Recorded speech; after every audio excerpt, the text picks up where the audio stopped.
అమెరికాలోని డల్లాస్లో జరిగిన రోడ్డు ప్రమాదంలో ఒకే కుటుంబానికి చెందిన 4 సజీవ దహనమయ్యారు. రాంగ్ రూట్లో వచ్చిన ఒక ట్రక్ కార్ని ఢీకొట్టడంతో పెద్ద ఎత్తున మంటలు చెలరేగి అందులో ప్రయాణిస్తున్న శ్రీ వెంకట్, తేజస్విని దంపతులతో పాటు వాళ్ల అబ్బాయి సిద్ధార్థ్, అమ్మాయి మృద మంటల్లో కాలి మృతి చెందారు.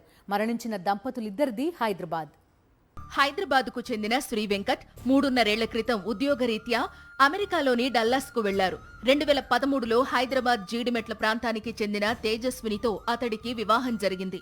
అమెరికా వెళ్లిన 6 నెలలకు భార్య తేజస్విని, 2 పిల్లల్ని కూడా తీసుకెళ్లారు శ్రీ వెంకట్. తరువాత తన తల్లిదండ్రులు పశుపతినాథ్, గిరిజను కూడా అమెరికాకు తీసుకెళ్లారు. శ్రీ వెంకట్ సోదరి దీపిక, ఆయన మామ నాగరాజు ప్రస్తుతం అట్లాంటాలోని వేర్వేరు ప్రాంతాల్లో నివాసముంటున్నారు.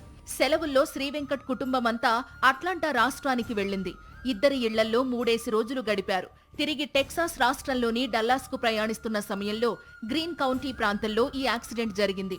అమెరికాలో జరిగిన ఈ దారుణ ఘటనతో హైదరాబాద్లోని తేజస్విని నివాసం వద్ద విషాద ఛాయలు అలుముకున్నాయి.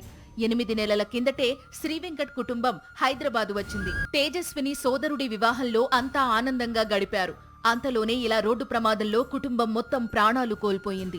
తేజస్విని ఇంట్లో అద్దెకు ఉంటున్న వ్యక్తి ఆ కుటుంబంతో తనకున్న అనుబంధాన్ని గుర్తు చేసుకున్నాడు. అమెరికాలో జరిగిన కారు ప్రమాదంతో హైదరాబాద్లో అటు శ్రీ వెంకట్ కుటుంబంలో, ఇటు తేజస్విని కుటుంబంలో విషాద ఛాయలు నెలకొన్నాయి. విషయం తెలుసుకున్న వెంటనే తేజస్విని తల్లిదండ్రులు హుటాహుటిన అమెరికాకు వెళ్లారు.